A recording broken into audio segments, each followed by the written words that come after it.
Hello and welcome to Coffee Chat today. My name's Dave Bennet. This is July the 6th, 2021, and the school year is over. Finally, the teachers and the students are all on summer break and everybody's happy about that. It's been a difficult and challenging year for everyone. My guest today is Krista Reynolds. Krista is the Assistant Superintendent of the Beautiful Plains School Division here in Nipawin. And we're going to be discussing about the challenges and the successes that the schools and the school division has had over the last year. So Krista, welcome and thank you for coming in today. Thanks, Dave. I appreciate the invitation to be joining you and talking about the school year. That's good. Now you're not born here in Nipawin like I rather was, so people probably don't know you quite as well as they would me. Can you give us a bit of history of your teaching career, perhaps to start with? Sure, yeah, you're right. Not born and raised in Winnipeg, but I did spend a lot of time here as a child. My grandmother often brought me out to Nipawin, so I have a little bit of history that way. I am a teacher from University of Manitoba, was where I started my career. Finished my education, and I finished my education at Brandon University just last year. So I suppose where to begin is I think I started off as a teacher probably when I was in grade 2. I think I started calling myself a teacher. Wow, yeah. That's great. Yeah, an early start. Yeah, you start to give yourself those labels and then they just kind of get attached to that. So I at one time thought that I might pursue a different career, but education was always within me. And so yeah, I did my first teaching job at Donwood Elementary in Winnipeg, and it was also in grade 2. And then I moved through the grades up to grade 6 at that school. I did a small teaching stint in Japan where I taught junior high and high school. Well, that's interesting. That's a whole other program for us. Yeah, we could talk about yours too. We could compare. Well, that's true. We could. And then I came back and taught as a resource teacher and guidance counselor. I did a little bit of time teaching for University of Manitoba in the Faculty of Physical Education and Kinesiology. Oh, wow. And then I did a principalship at Rivers Elementary before I came to be the Assistant Superintendent in Beautiful Plains. Wow, so how long were you at Rivers?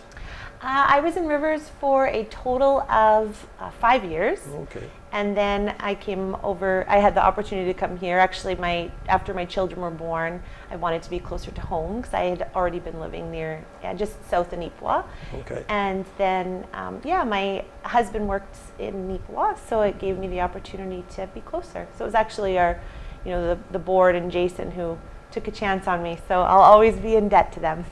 Well, that's great. And you've been here about 5 years, I understand too. So, okay, maybe we should just review the demographics of the division, first of all, just to set the stage of how many schools, where they are, sizes, that sort of thing. Sure. So our school enrollment actually it goes up and down over the course of the school year, but it's interesting to know that, with those ups and downs, what we started with September 30th at 1976 is actually what we finished at the end of June. So we did have some growth during the year, and we also had some students leaving, and it sort of ended up with kind of the same in and out, which during a COVID year is actually quite substantial. We would anticipate that there'd be a bit of a downspout, but it ended up maintaining. Much the same. And now there's 2 high schools, correct? 2 high schools, yeah, one in Carberry and one at Nipawin Collegiate, and then we also have high school students at our colony schools as well. Right, of course. And elementary or middle schools, what do we have for that in the division? Yeah, so we have Hazel M. Kellington in Nipawin, RJ Waugh in Carberry, and then we also have JM Young, Brookdale, and then all of our colony schools have elementary as well. We have 8 colony schools. Right, and of course the newest school in Nipawin that wasn't there when I was teaching, the middle school. So what's the grade separation on that? So Nipawin Middle School currently is grade 5 to grade 8. Okay, so all right, so HMK is up to 4 and the high school is 9 to 12, of course. That's right, yeah. Okay, all right, that's good. So that kind of sets the stage. We're fairly small compared to, I think, all divisions in the province, really. It's interesting. Our enrollment is actually comparable to divisions in the area. Okay.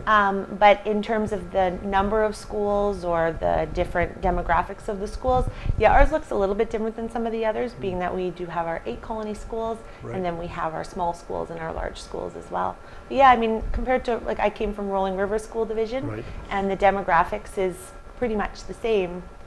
They have a few more towns, I think, in Exactly. River, perhaps, but Yeah, right. but we have larger, larger enrollment in our bigger schools. Right. So it all kind of works itself out. Yeah. Okay, now you came here as assistant superintendent. Now, in my time, the assistant superintendent was in charge of a number of particular aspects of administration. Is that the case with you, or how does that work in your position? Yeah, I mean, in some of the larger school divisions, what we find is that assistant superintendents will have a specific portfolio or a specific area. So I sort of anticipated that, I might have a certain section, but what it's worked out to is really around divisional needs. We have a fantastic divisional leader. I know you know Jason Young. Yes. And he's just done an amazing job, leading all of our school leaders. And so for me as an assistant superintendent, having him as a mentor has been critical. And what happened was the board did a lot of work with our schools and with Jason around what those needs were prior to me or to my role being created. There was actually 14 positions or 14 jobs that were slated for needs, and so when they hired me, it was to fill those 14 jobs. So what it works out to doing is really responding to everything from communication, curriculum, policy directive, personnel, department initiatives, department directives, and everything in between. That sounds like good training to be a superintendent. You're getting your foot in the superintendent is plenty. You're getting the foot in the door of all the aspects of the administration and that and so on. Yeah, it's ideal because I Yeah. get to work with students, staff, senior admin team, our communities, and our board of trustees who have been fantastic. So. And I'm sure a few of those areas where maybe you had to spend more time in this year with COVID and the challenges of COVID and so on. Absolutely. Yeah, and we'll touch on those, I think, as we go on. Okay, now the Department of Education dictated initially a year ago, coming into September, that the schools were to have 3 plans ready, one for in-school classroom learning complete. Secondly, if it was totally remote, and of course a hybrid of each of those parts of those, throughout which most people were anticipating is probably what would have happened. I'm going to ask you to talk quite a bit about how that worked, how the division initially started in September in the different schools, not every school, but generally high school, middle school, elementary kind of thing, and in what we had to pivot to and move to as we ran into the second and third waves, and how all that kind of worked out. So go ahead, how did we make out this year? Oh, I think we would need a separate episode to be able to tell you about the successes of our students and our staff and really all the families in our communities. Like, it was tremendous efforts from everybody. So to kind of go back to your point about the Department of Ed making those decisions and what did those plans look like, really I think we started with the Department of Education's directives would come from public health and from the chief medical officer, and so there was a lot of communication there, and we worked then with the department to build, initially they were called level 1, 2, and 3 plans. Okay. And so we built some of those in anticipation of, depending on where where public health indicated things were at with COVID, would determine which level we'd go into. And then that turned into yellow, orange, and red. And then those yellow, orange, and red plans actually shifted as we started in that too. So the department would make some decisions kind of at the last minute. For example, back in the end of October when Prairie Mountain Health went into red, our schools in the area shifted into orange. And I can remember there was a period of a few hours where the department was making the decision, where would we be? Would our schools be in red with Prairie Mountain Health, or would our schools be in orange? And so when it was announced that we were in orange, it actually became more like carrot orange, we kind of joked, because there was orange, but then there was this sort of in between orange and red, and so there was some adjustments made there. So we were just kind of doing our best to go with what they told us day by day.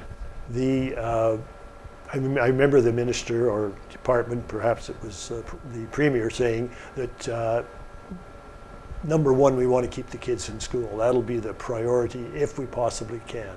Keep the kids in school. And everybody agreed that, well, maybe not everybody, but I think most educators and administrators believed that that was the best route to follow. Keep our kids in school, keep them as safe as possible while we were doing that, that's the best for them, for their mental health, for their learning and everything else. So that was the starting point, right? Now, did all schools start with that, or were there any schools that were somewhat restricted, day one in September, or were we all in school all the time to start with that?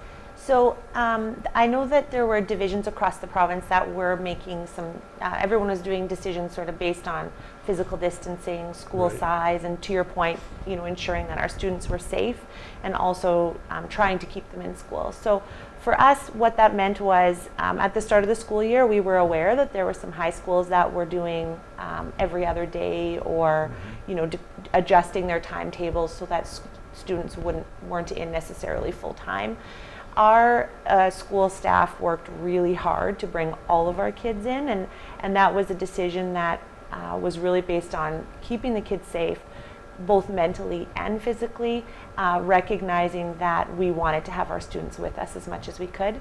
And we didn't know what COVID was going to bring. Right. So, looking back, I think about those conversations and our school leaders and what a fantastic job they did with the staff to be able to flex in bringing the students in, also being prepared to move the students to remote learning, because a number of our schools, whether it was a cohort or the full school, were having to move to remote learning for a period of 2 weeks at a time or for an extended amount of time, and it was it was incredible, the work that was done. So we were probably a bit lucky in Nipawin that we had the new school, so we had a lot more space than we had previously had a couple of years before that, so that we were able to have enough space to spread out, I guess. It's interesting. How did they manage? And how was the space maybe in the other schools? What were some of the unique ways of creating that space to keep kids in the physical distance? It's when you mention that, what comes to mind for me is the spacing in terms of the rooms was part of it. There was also the furniture and where the students would be, and depending on the kind of activities that students were doing, required sort of a different level of space needs as well. Okay. So the requirements from the department were physical distancing to 2 meters to the greatest extent possible. And so what that required from our teachers and from our custodial staff, and really everybody pulling together, was moving furniture either out to the perimeters or completely out of our schools. So we actually had to get some trailers and some other things to be able to put furniture in so that our students could be spaced. We also had a number of students that had shared tables or different spaces that they worked at. Our elementaries have a lot of shared spaces, as well as our junior highs and our high schools. So we ended up needing to have furniture that would allow for that physical distancing. And then we also had, the furniture was cleaned multiple times a day, either with sanitizer or with foggers or that sort of thing. And so the spacing was created for that as well. It required some of our schools to use our gyms for a period of time. Music rooms became classrooms, libraries became classrooms, multi-purpose rooms were classrooms, and our teachers were moving between all of those spaces to be able to make it work for their kids. Well, they must have had a very difficult time, the teachers, and you've commended them a couple of times, I know, when we were speaking even off camera, and I'd have to commend them as well. I couldn't say it enough. Just a really hard. Well, I have family that's involved in education as well, so I've heard of it from that side as well, kind of thing. Well, and as a teacher, right, what it's like when you go into a classroom and you're doing, you're juggling a lot of balls at the beginning, and you have the classroom management, and you're doing that. When you go into an online class, and I had the opportunity to go into many classrooms when they were in remote learning or when they were doing a combination of remote and in class, and the kind of balls that you're juggling in that setting, it's not even comparable. Like there's classroom management that we don't think of because it's cameras on or off, and we want to be respectful of our students when they're at home, and they may not want to share that space with us. They have a lot going on at home, and families, it's a very personal space to families, so our teachers are being respectful of that, while also being mindful that they want to see them and support them and work with them. And some of our students don't know how to put their cameras on, and so our teachers are supporting that. And at the same time, they're sharing their screens, they're bringing small groups in, they're running breakout rooms, and all of these things are happening in the span of 5 minutes. Wow. Wow, just to get organized, to get organized, yeah. To try and get the lesson to go. So was there, can you give a ballpark figure at all as to what percentage of the time a teacher would be handling some students in class and some students on virtual at the same time? Well, back in November, when Prairie Mountain Health was sort of one of those hotspot areas that were hit, we actually had, we had, over 200 students that were in just 2 of our schools, even in Neepawa, that went into remote learning instantly. And so families were given the option, and we know that a lot of families had their students go into remote learning so that they didn't have to isolate, or in hopes that they would be able to keep the kids continuing to do school while also being able to work and do some of those things, because there was some fear at that time. So those classroom teachers were that was full time, like from November until for sure the end of January. We found a lot of our families were coming back at the end of January, and by spring break we had the majority of our students back again in those couple of schools. Right. Yeah. So what about the technological needs of the schools, the students at home, and so on? That must have been quite a challenge to overcome those needs and so on. I know the Rotary Club in their auction last year, that was one of the prime areas of support that they were going to do, and the community supported very well. We had an excellent auction, and there was money given to the division for schools for that. Can you talk a little bit about those technological needs and how they were met? Sure, yeah. Yeah, the Rotary Club, the Community Beautiful Plains Community Correct. Foundation was part of that. Down in Carberry, the Community Foundation was part of that. The needs were incredible. Our teachers, in order to be able to function both in the classroom and online, just as an example, like they had smart boards that would help with that, but there's a lot of work that you do that's in writing or modeling or providing samples, or even for breakout sessions like that really you need to have that hands-on experience to share and to show kids what they're doing. And so we needed things like document cameras, webcams that were on tripods. Teachers, in order to be able to be heard while they're walking around the classroom and on the computer, needed speaker sets. And so they had that. We had speakers around the room so that our kids could be heard who were in the classroom, who were mic'd to the webcams, because the students in the class could then hear the students who are at home. And right. Certainly it came with a number of challenges, but that support and like the teachers' technology skills were incredible. I mean, our tech team, our technicians, and our technology coordinator worked really closely with our staff to be able to make that happen in a really short period of time. Yeah. Our internet infrastructure completely shifted over the course of this year because the needs were... You need more power, of course. Well, yeah, exactly. So with every school in Canada and around the world needing those resources, were they difficult to find, to get the equipment that you needed in a timely manner at all? Yeah, for sure. Wow. Well, for example, like we provided internet to families who didn't have access to internet in their homes. Mm-hmm. So there were MiFi devices that they used. And what we found was we could purchase a set, and then we would purchase more sort of as we went. And really, I mean, like access to that through our technicians in our schools was incredible. Now we're noticing that it's quite a bit harder to find some of those things. Okay. We were really fortunate to be able to use things like computers for schools that helped with some of those things. And then again, just a lot of the companies that we worked with were fantastic. Well, kudos to the administration and the tech teams. Maybe you were ahead of the game a little faster than some of the other places, and you got your equipment in, and others maybe didn't get it perhaps. So kudos to everybody for handling that, for seeing the need and getting out in front and doing that. That's remarkable. Yeah, our teams did a great job. Yeah. Appreciate you noticing that. How about at the elementary schools? Can you? Some parents would have grave difficulty in the at-home learning environment if both parents working and so on. I know that the children of missing the word, I'm sorry, but the essential workers were allowed to go to school in some cases. But there must have been lots of other parents that really struggled with how to handle this.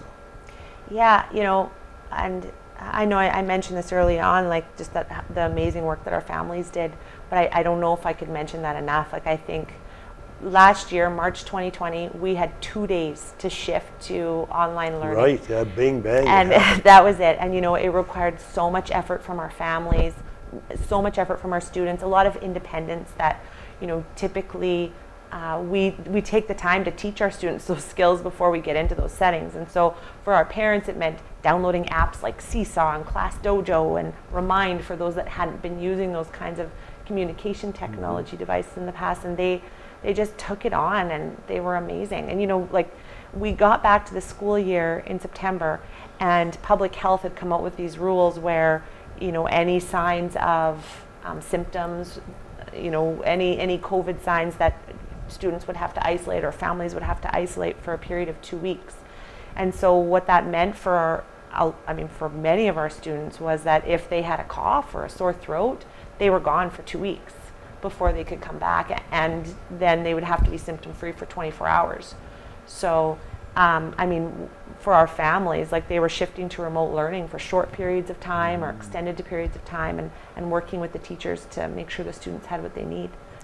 Our kids came back, they were reading and writing and, growing social and emotionally, and I think about how that happened with so many of the challenges that our families were going through. People were losing jobs, people were dying, right. Our kids were faced with so much and they came back just resilient. And our teachers talk about them all the time about not only was it the work that they did, but also just how they were really on, they were really focused on school and focused on each other. Wow, that's great. You used the word cohort there once, and it's not a word that people have come to understand a bit, but maybe I'd ask you to explain it. Previous to COVID, we really didn't talk about cohorts, even in the educational language, too much. But so what kind of, that they're just ways of grouping people together. What did the cohorting look like in our schools? Yeah, so Manitoba Education actually defined cohorts for us as sizes of 75 students or less, or 75 people or less. Okay. So what that would mean in a school that had larger students out for recess time, for example, was that those students that were 75 students or less would be grouped in one area, and then there'd be other cohorts grouped in other areas, and so the students would be able to play on certain structures on one day and different structures on the next day. Okay. And what that did for public health and Manitoba Education was, if let's say there was a case identified or a circumstance where the cohort needed to go into remote learning, it would allow for the cohort to go in as opposed to the whole school. So we did have situations where there were cohorts that needed to go into remote learning, and a cohort might be 2 classes in a grade. Maybe there's 5 in total, and 2 of those classes would be considered one cohort. The other 3 classes might be considered another cohort. So we did have instances where a cohort was on remote learning for a short period of time and had to come back. Yep. Yeah. Typically, it was 2 weeks, although at times our schools would have been in remote learning for a more extended period of time. It would be whatever Manitoba Education and Public Health determined. But from seeing it as an outside person, I didn't really hear of a lot of groups being home. You heard of some students being home and so on, but it couldn't have happened all that much. Am I wrong in that, or? It was pretty substantial. Was it? Okay. Yeah, we had almost every school that had at least a cohort that was out. We had a number of our schools that had where the full school was out for a period of time. Again, that wasn't all of them, but yeah, it was where there was short periods. I think what we really noticed with that was like Manitoba Education and Public Health was they were working with us to be as proactive as we possibly could. But what we found was that our schools and our communities were they were doing a fantastic job. So you didn't have, when when Winnipeg and Brandon went into remote learning at the end of the Right. school year there, we didn't end up in those circumstances. And even back in when Prairie Mountain Health went into red, like we didn't have, substantial lengths of time where all of our schools were out or anything like that. No, we're fortunate in that regard, and you have to commend the public too. I mean, That's look community, around the absolutely. province and what you hear and what you see locally. I think the people of our area, Beautiful Plains School Division in particular, were very responsible, towards the regulations and the restrictions, and everybody tried to pull their weight. I think in that regard, so that helped a lot too, didn't it? Yeah, it was a great example of everybody pulling together. Yeah. Communicating with parents and staff, like on a quick pivot, that must have been difficult at times, was it? Or did you have, a strategic plan in place to handle communications, something different because of COVID? Well, I think with, with everything that happened in COVID, that comment that you made about pivoting, like that, that's such a great example of what needed to happen because on a daily basis, there was things happening that required different levels of communication. And so, our classroom teachers did the very best job that they could to communicate with their students on a regular basis. And as a parent of 2 students in the school division, I have to, the teachers that worked with my children were incredible, keeping us up to speed on what was going on. And then there was regular school newsletters that came out that really helped us as families to be able to understand the situation from a high level, recognizing that there was details that the school leaders and the teachers were working with often that, for us as parents, we knew the information that we needed to know at the time. So, the Remind app, the Class Dojo, all of those things, our divisional website was changing on a regular basis. It still is, to this day. And so those plans were helpful. There was some strategic plan that was helpful, but I have to tell you that wasn't the thing that was effective. The thing that was effective was the people on the ground making it happen, recognizing that there were things changing all the time. Right. And that was, every staff member. Our custodians were changing cleaning protocols. Our secretaries were adjusting how attendance needed to be taken. Our division office staff were taking in all of the questions and needs that were coming on a daily basis. It was everybody, and our board supported all of that. They recognized where the resources were needed and where the supports were needed, and Jason kept us grounded in thinking about our students first. So. I remember him saying that in the interview. He used those words, students first. I guess we could get into a political conversation about that. Students first seemed to be the term that the province was trying to use, and I've heard teachers say, well, we've always had students first. Did you just finally figure that out? Yeah, I think the term was better education starts tomorrow or today. Or whatever. Yeah. Same concept, it did seem. It just brought to mind the idea of, did you need more teachers' aides or more janitorial staff or whatever? Were there more people hired? Yep. And did the province come up with some dollars to help in that regard at all? Do you know? We did have more resources that were needed. We did have some support from the province for COVID funds. We also had access to funds that we were using to be able to do that. For example, typically in a school year we would have some extracurricular trips. And so yes, they didn't happen. We didn't have extracurricular trips, and so some of that helped Okay. to be able to allow us to make sure that the needs happen in the school. Honestly, in COVID, and I think anybody who worked in any business would agree with this, is you just can't have enough people to do all of the things that need to be done. Like when we're thinking about gallons of sanitizer and Yes. the daily cleaning needs, and on top of that, all of those protocols that are in place for managing, who's going to make sure that we're following all of the like the signs and symptoms chart and having somebody check for that daily, and the sign-ins, and just all of those things that need to be done in relation to COVID. But our staff stepped up. They went above and beyond to make those things happen. And our students too, right? Our students really did what they needed to do. Our teachers talk all the time about how wonderful what the kids had done. Yeah. I've heard people worry about what kids have lost during this year, what they're going to be behind in their math or behind.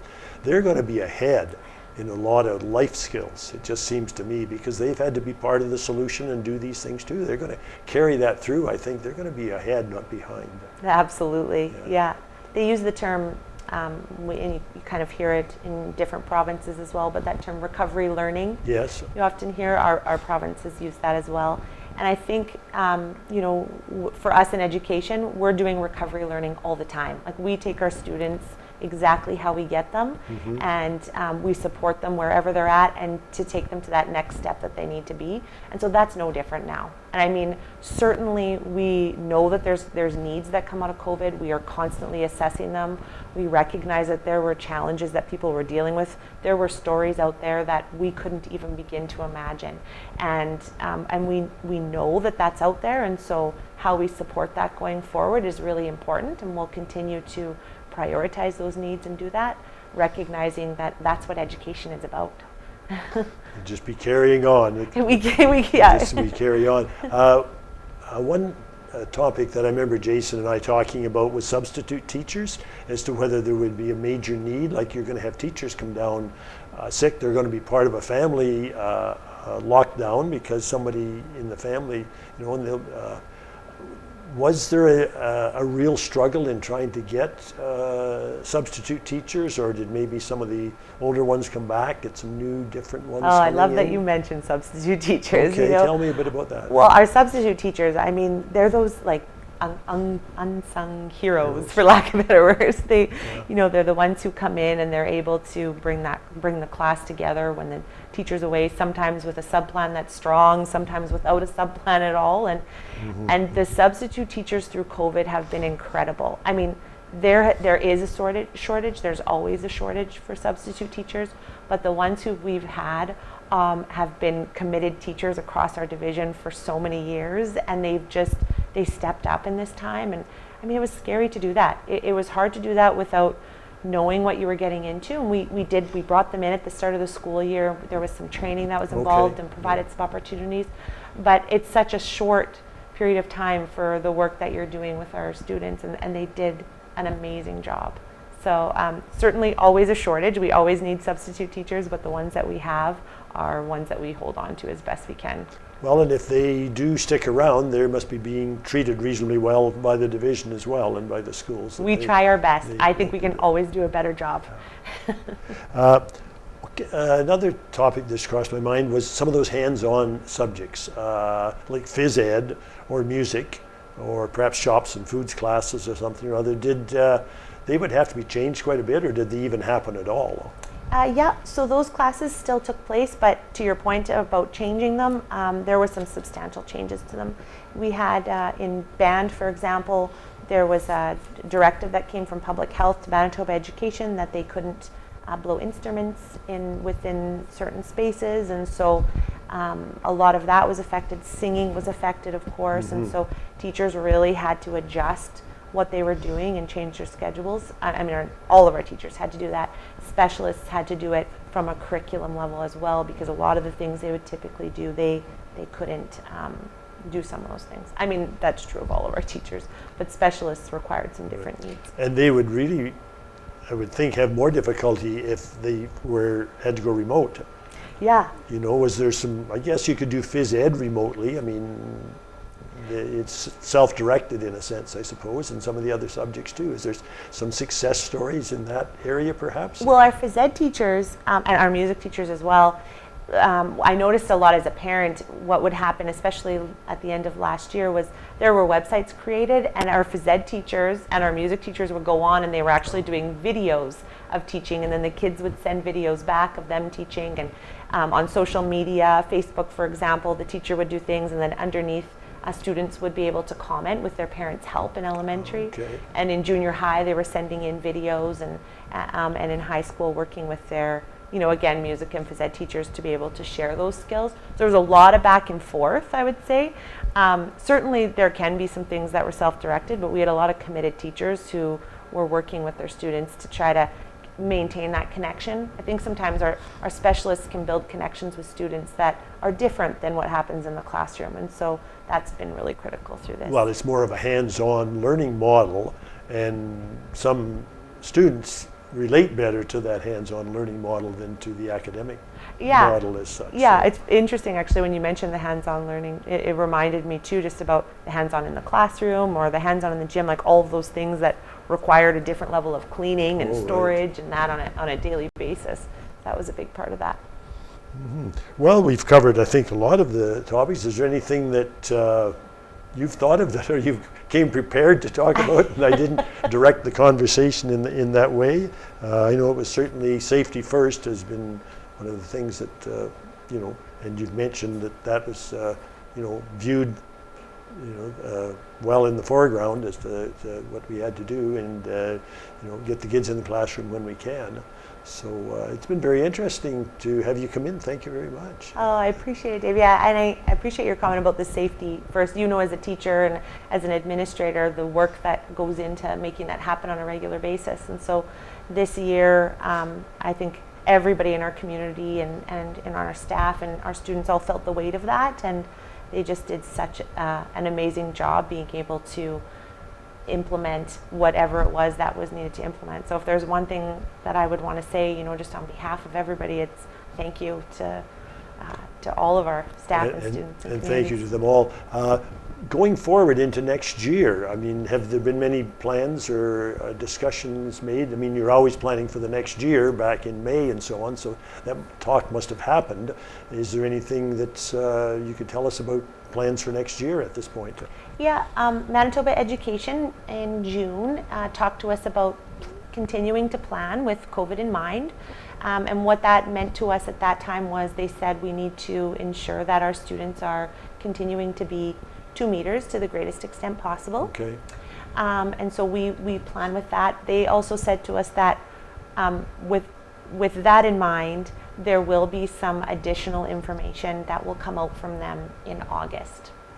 So come August, we're anticipating that we'll get some new directives. In the meantime, to your point, we're always planning with our student safety in mind, and also making sure that their needs are first. So our teachers have been doing a lot of work in June to prepare for what their spaces will look like, right. Recognizing that some of those spaces will change and the number of students in our classes will look a little different. So we're excited about that.